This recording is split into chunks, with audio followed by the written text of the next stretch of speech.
Cool. That is part 5. And we have, I believe, 4 sections to this part. Yep. Now, the first one says, what is the equation of the unit circle? You should know this because you need it for your exam. But if you don't remember, this equation is also found on your trigonometric cheat sheet. Let's open up the trigonometric cheat sheet briefly, if it's open. Nope, I don't see that it's open, so let me open it up. So I think I may have lied.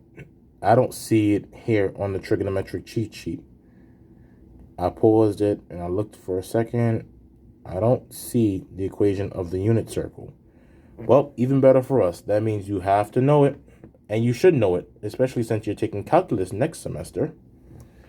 But the equation of your unit circle is x squared plus y squared, and that's equal to 1. Remember, the unit circle has a radius of 1, and it is centered at the origin, which is the coordinate 0, 0. And I went over how we find it in class, so I'm not going to go over it again. Now, this one right here is what you guys need to know to get these questions correct all the way through. What are the signs of x and y in quadrant 1, 2, 3, and 4? Well, in quadrant 1, x is positive and y is positive. In quadrant 2, the x is negative, but the y is positive. In quadrant 3, both x and y are negative. And in quadrant 4, x is positive, but y is negative. This part is going to be essential when we're looking at part 5, section D. And then I want to scroll down because it's going to be essential when we're looking at part 6, section D, and part 6, section E. Okay. Now, the next one says to determine if the point P, and the point P is going to be the square root of 77 over 9, comma, negative 2/9, is on the unit circle. To determine that it is on the unit circle, use the equation of the unit circle. Plug in the value of x and plug in the value of y. When I plug in x and y into the equation of my unit circle, that should equal to 1. If it doesn't equal to 1, then that point is not on the unit circle. So, the equation of the unit circle is x squared. I'm going to put a set of open parentheses for right now.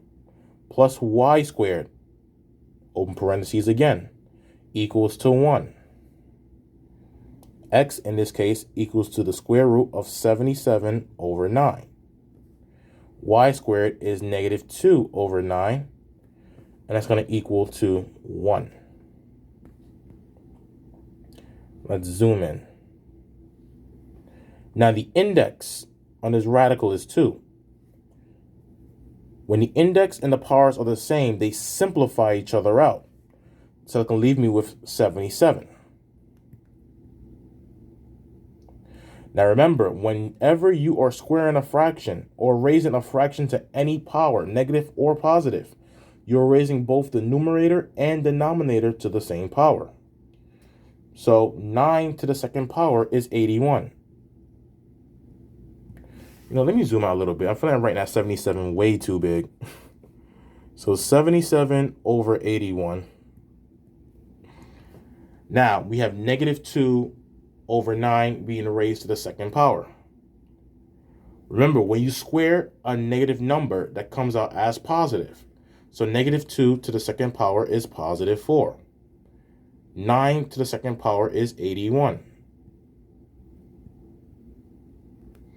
Same denominator, add the tops. 77 plus 4 is 81.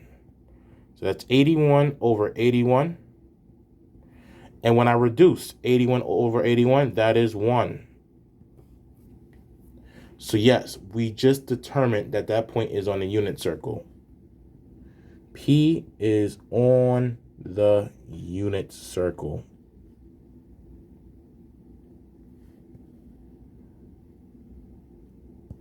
That is the answer. It is on a unit circle, and that's the mathematics behind it. So similar approach when we look at part D. Because part D lets us know in this case that the point is on the unit circle, but we have to find the missing coordinate, and the coordinate is in quadrant 2. And the point is Q. Point Q is -2/3, comma y. Let's find the y coordinate. And once again, remember, the point is in quadrant 2. What do we know about y coordinates in quadrant 2? Y is positive in quadrant 2, which is stated up here. So we should expect a positive answer in the end. Now, let's do the work using the equation of the unit circle. Now, we know what x is. X is going to be -2/3. So that's going to be -2/3 being squared. We want to solve for y, so we're going to leave y as y squared. Put that in red. That's equal to 1. Now, -2 being raised to the second power is +4. 3 being squared is +9. Plus y squared, and that's equal to 1. We want to get y by itself, so the first thing we must do is subtract both sides by 4/9.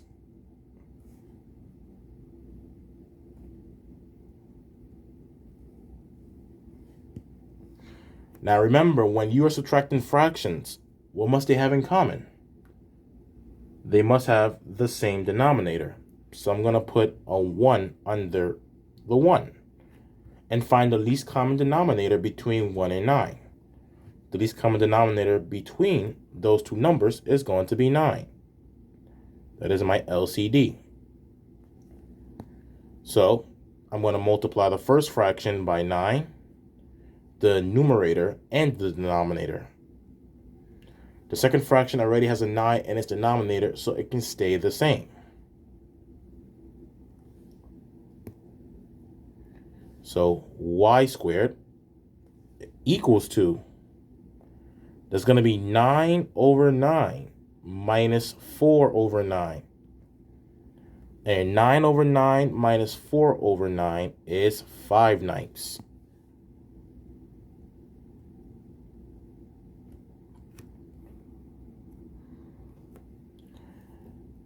We want to get y by itself. I don't want y squared. So to get rid of my square, I'm going to apply the square root to both sides of my equation. Once again, the index and the powers are the same, so they simplify each other out. Y is equal to plus or minus. Now remember, we're taking the square root of the top and the square root of the denominator. The square root of 5. Well, 5 is not a perfect square, and nor can that radical be simplified. So we leave it as the square root of 5 in my numerator. In my denominator, the square root of 9 is 3. And remember, when you take the square root, once again, you must have plus or minus. To determine the answer, we look at the quadrant. We're solving for y. This point is in the second quadrant. Y is positive in the second quadrant. Thus, y is equal to positive square root of 5 over 3. And that is it. That is it when we use the unit circle for determining if the point is on a unit circle and how to find the missing coordinate on the unit circle. If that makes sense, guys, section 6 should be pretty straightforward to approach. I'll see you soon. Take care. I'll zoom out so you guys can see C and D.